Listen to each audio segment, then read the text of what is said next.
Hey guys, welcome to my channel, and today we're going to be doing a review of Better Me Than You by Big Sean. I did a first time listen to and review and reaction plus a rating for the first third of this album. And you can find that video over here by clicking that I. And I decided this morning that I was going to get up and I'm going to do the last two thirds of this album.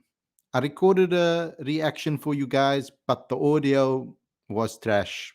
So I kind of stumbled on doing a reaction first time listen to. So basically, I've already listened to every single song when I'm bringing you this review. So I've rather decided to give you guys a review of the album as a whole to make up for the video that you would have gotten, which was me reacting, bobbing around, and acting like an idiot listening to these songs. On a normal occasion, if I really enjoyed the album, I probably would have just re-recorded it again and gave it to you guys. But I'm going to have to bring you guys some bad news. I did not enjoy the two thirds of this album that I listened to. So I'm going to go through the track list with you guys and speak about the other half that I didn't react to. I felt that in this particular part of the album, Big Sean was really muddled up, I felt, on what he actually wanted to do. I don't think he had an idea of what direction he was going to go with in the second part of the album. Like at the beginning, for the first seven tracks, I had a direction. He's back. He spoke about being iconic. It is what it is. It was all about him showing that attitude, showing that he's back, and giving us that old school Big Sean feel. I really got that from the first seven tracks. And then going into this middle part, it it almost felt like he was speaking to the people that did him wrong in the past.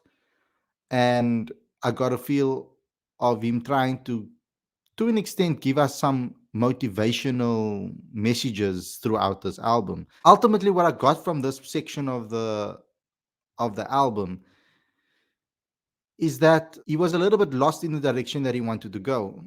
I don't think he really knew which direction he was going with this particular part of the album, particularly on the song This and That, where he had the opportunity to use Bryson Tiller and Kodak Black. And I thought that they will probably make a club banger with those two artists on the track. I thought that they're really going to go with a headbanger and something that has a great beat and something that was obviously going to be an exciting listen to. And that was going to get us moving in our seats, but it wasn't that. It was another deep song with a little bit of meaning. What he did over here is he tried to bring a lot of meaning into his lyrics, and he tried to bring us a little bit more deeper into him, his thoughts and his emotions and what he was feeling. The only song that I really enjoyed from track 8 till 24 was On Up, which was written to his son. And I think that was a brilliant song. What I liked about that song is that I feel it's a generational song with regards to the beat and the flow and the lyricism. It's a song that his son can obviously listen to when he's a lot older and can actually understand what's going on. It was a really touching song. I really enjoyed the lyrics. It's motivational for his son. It's also it's a good listen to, and I thought that was the best song on this half of the album. But another song that I enjoyed and I actually danced a lot to was Precision. I enjoyed this. It was a good listen, good beat.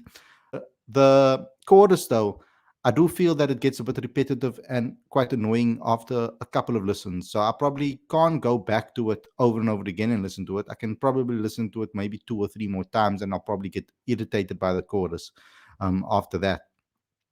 And I think that that was a good song. It's a good headbanger. It was enjoyable. It was a good song to listen to. The rest of it, though, I never really enjoyed. I thought majority of these tracks are all 5 out of 10s, bar Precision 6, and I think definitely On Up is a 6 for me. Compared to my ratings on the track 1 to 7, like this is really low. But the biggest disappointment for me probably on this album was definitely My Life. Ellie Goulding over here, who has a beautiful voice and is an amazing artist. She has an amazing musical ability and songwriting ability. So I thought that he could have really done one of his old school things, go old school with this, and give us those songs that have a rap verse and a female chorus. Like, for example, you can go with Dilemma or Always on Time. You can maybe say Like You with Power and Ciara, like that type of feel. Big Sean always used to do amazing things with great lyricists and singers. Like, for example, with Ariana Grande, he had two great songs I felt with her. And I felt that he could have maybe gone in that direction with a song, but I think they wasted Ellie Goulding's voice in this song completely. She barely was in it. She was only in the chorus, really singing behind him in a way. So I think that was a big disappointment on that part. Then Together Forever, to kind of end it, I had it on a track list as a bonus track because the My Life song, there's a little skit at the end of it, right? And to be honest with you, that entire piece of the song where he speaks, it's like almost to a present or something. He basically summed up this whole section with more meaning in that particular verse in that song. Like he could have just made that a skit on its own, and that would have summarized everything, the emotions that you feel in your life at the time, on how to live in the moment, and how to forget the past and forget the people that have wronged you, and all of those type of things. He basically sums it up beautifully in that, and he could have made that a song on its own. That basically summed up every single track on the album up to this point, and did a better job evoking that emotion. I think what Big Sean didn't do well on this album is in the songs that he's supposed to evoke your emotions and make you feel a certain way, he didn't do that really well with the music. What I like from artists is when they actually evoke the emotions within you. If they're trying to tell you a certain story, you feel it. You feel the emotions. If you're supposed to be sad, you feel sad. If you're supposed to feel excited, you feel excited. If you're supposed to feel amped up and enthusiastic about your life and moving forward, then you feel that. And I don't think he did a great job at doing that. And another song that completely this doesn't make sense to the entirety of this particular album and the direction he was going is Get You Back with Cash Cobain. It just didn't make sense.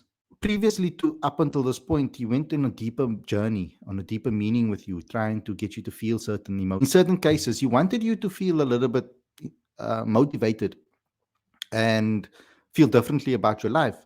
And then that song comes in, which is just completely that. It's not a song that I'm going to listen to. It has a lot to do with obviously sex. That's basically what the song's about. It's obviously written to a person that he's obviously speaking about, to the opposite sex, and it's not a song that really I'm going to be listening to uh, again.